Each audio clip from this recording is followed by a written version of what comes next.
I love it. For as long as 16-year-old Brendan Brown can remember, he's been in love with the sport of bowling. I was 4 years old, and I was out here throwing a 6-pound ball. We put the bumpers up that first time. He looks at me and goes, I'm not a baby. Throwing like 23, 40, something like that, pins per game. So the next time out, we took the bumpers down, and he hit 50.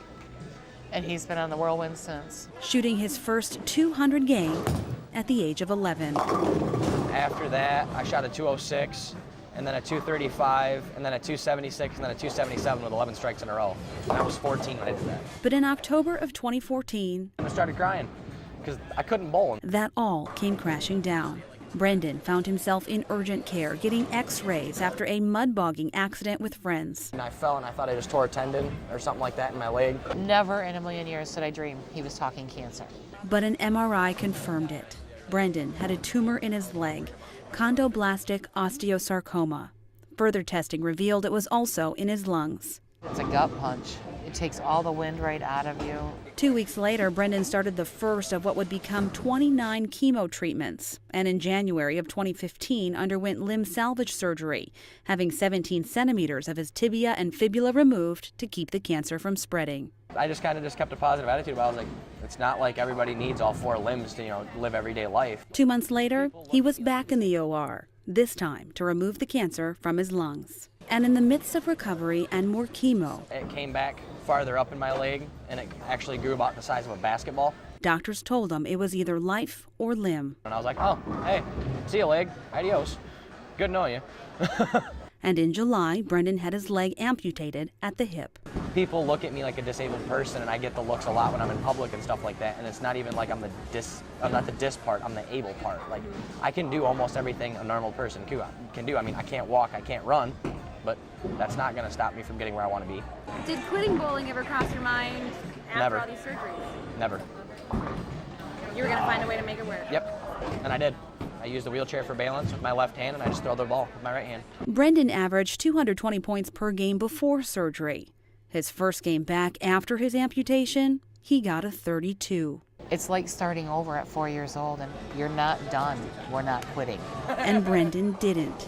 He continued to bowl. In between chemo treatments, he bowled. After his father passed away in September, he bowled. And when his bowling coach of 12 years died 6 weeks later, he bowled, eventually getting back up to a 220 last January.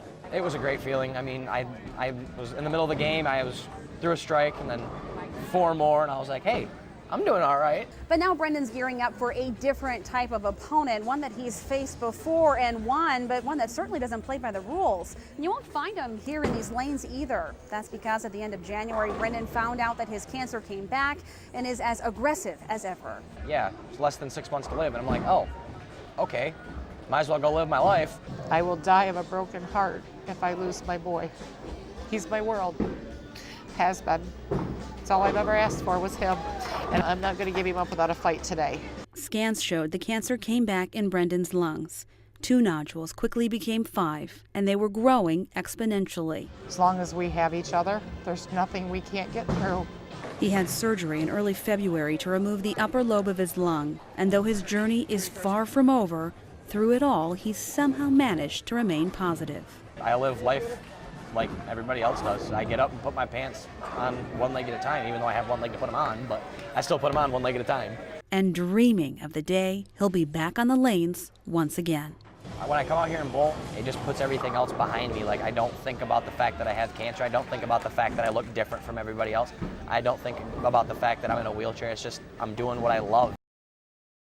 Justin Caine is no stranger to athletic success. And I have a bullish sense of wanting to accomplish anything, no matter how impossible it is. At 32 years old, Justin holds the U.S. Paralympic record in shot put and discus and is ranked first in the nation in both those events, long jump and the 100-meter dash. I knew I could accomplish some great things, but to know I was able to do these things in the first year of ever doing this is something pretty incredible. But Justin wouldn't be where he is today had it not been for an untied shoe back in 1993. I bent down to tie my shoe, and there was this massive pain, like nothing I've ever felt before or since, and it just crushing on my head, and I shot up and I said, "Dad, my head." It was Justin's first day of the 4th grade. He was just 10 years old and having a massive brain hemorrhage, the result of a cancerous tumor on his cerebellum. It was scary, but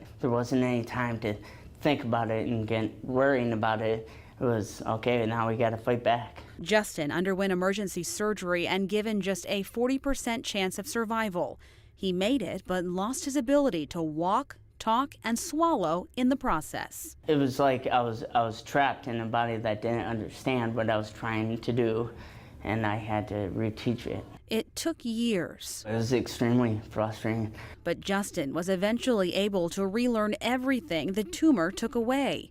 He went on to graduate high school and college. He started his own company and a family, but couldn't help but feel like something was missing. And that was athletics. So he decided to give track and field a try, learning everything he could by watching YouTube videos. After 6 months of virtual training, he signed up for the 2014 Michigan Victory Games. And I won 11 of my 15 events. And then I went out the next year and I won all 15 of my 15 events. And I thought, you know, maybe it's time to move to the next level. The Paralympics.